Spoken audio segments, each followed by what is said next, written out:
Hello everyone and welcome to Vocab Genius Academy. Are you ready to supercharge your English vocabulary? Because over the next 10 minutes, we're going to unlock 16 incredibly powerful words that you absolutely must know to sound more fluent and sophisticated. This is your fast track to sounding like a native speaker, so grab a notebook, get comfortable, and let's dive right in. Our first word today is peter out. This is a fantastic phrasal verb that means to gradually decrease or diminish before coming to an end. It's perfect for describing things that lose momentum. Imagine a party that was lively at first, but as the night wore on, the energy started to peter out, or think about a project at work. You could say, the initial excitement for the project started to peter out after just a few weeks. It suggests a slow, natural fizzling out rather than a sudden stop. It's a very natural sounding phrase. Next up, we have paramount. If something is paramount, it is more important than absolutely anything else. It's your top priority, the number one thing on the list. Think about what's most important in different situations. For any airline, what's the one thing that matters above all? Passenger safety. So you can say, for any airline, passenger safety is of paramount importance. Or in your personal life, my family's happiness is paramount to me. It's a strong, formal word that adds a lot of weight to what you're saying. Use it when you want to emphasize the ultimate importance of something. Let's move on to numerous. This is a simple but elegant alternative to many or a lot of. It means great in number, it just sounds a little more formal and academic. So instead of saying there are a lot of books in the library, you could elevate your sentence by saying, the library contains numerous books on ancient history. Or, she has received numerous awards for her scientific research. It's a quick and easy way to make your English sound more advanced. Our fourth word is escalate. This word is all about things getting more intense or serious. It can be used for conflicts, problems, or even positive situations, though it's most often used for negative ones. For example, a small disagreement can quickly escalate into a full-blown argument if people aren't careful. You can also use it in a business context. We need to handle this customer complaint before it escalates to the management level. It paints a vivid picture of a situation spiraling upwards in intensity. Now for the word dwindle, similar to peter out, this word means to diminish gradually in size, amount, or strength. However, dwindle often implies that something is becoming alarmingly small or scarce. You might talk about resources dwindling or hope dwindling. For instance, the town's population has dwindled over the last decade as young people move to the city. Or, our supplies of food and water began to dwindle after we got lost on the trail. It carries a sense of loss and gradual disappearance. Next, we have fragile. I'm sure you've seen this written on boxes, but let's talk about how to use it. It describes something that is easily broken, damaged, or even emotionally vulnerable. The most straightforward use is for physical objects.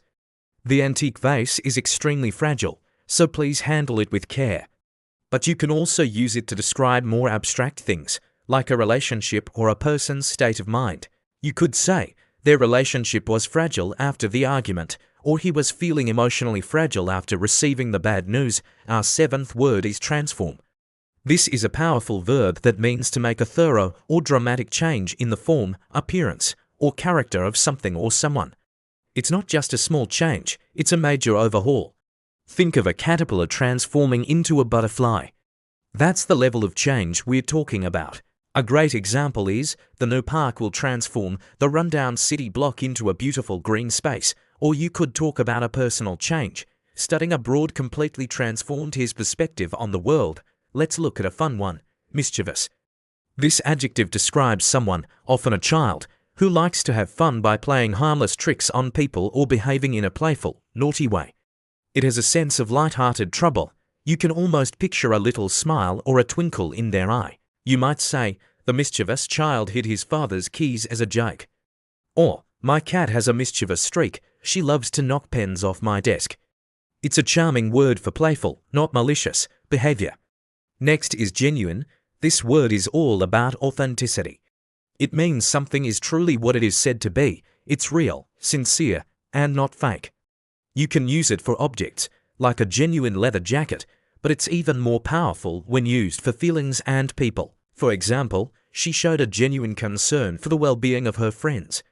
It means her concern wasn't just for show, it was real. You could also say, he has a genuine talent for music. It's a wonderful word to describe sincerity and authenticity. Let's talk about how you feel after a long day with the word fatigued. This is a more formal and stronger word for very tired.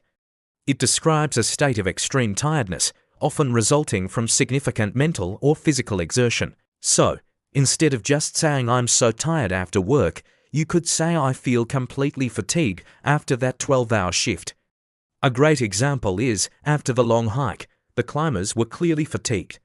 It conveys a deeper level of exhaustion than just being sleepy.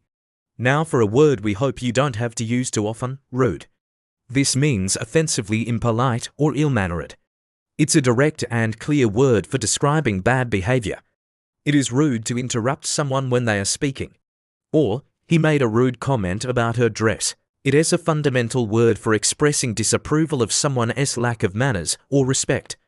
While it's a basic word, using it correctly is key to clear communication. On to our next word, costly. This is a great alternative to expensive. It describes something that costs a lot of money, but it can also imply a high price in non-monetary ways, like time or effort. For a financial example, renovating the entire house was a costly undertaking, but you can also say the delay proved costly for the company, as they missed the holiday sales window. This shows it can mean having a high negative impact, not just a high price tag. Number 13 is rational. This adjective means based on or in accordance with reason or logic. A rational person thinks clearly and makes sensible decisions, rather than being driven by emotion.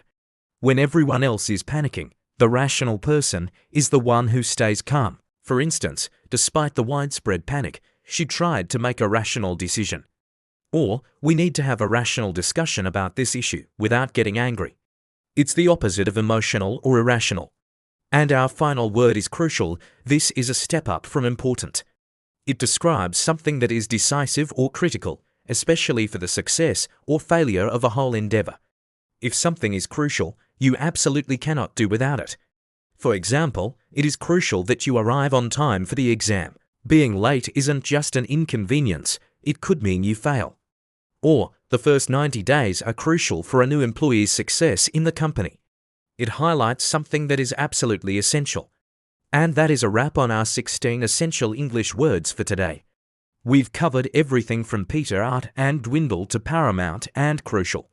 By starting to incorporate these words into your daily conversations and writing, you'll not only expand your vocabulary but also sound much more articulate and confident. Try using one or two of them today. Thanks so much for watching Vocab Genius Academy. If you found this video helpful and want to keep improving your English, please give us a thumbs up, subscribe to the channel, and don't forget to hit that notification bell so you never miss a lesson. We'll see you in the next video.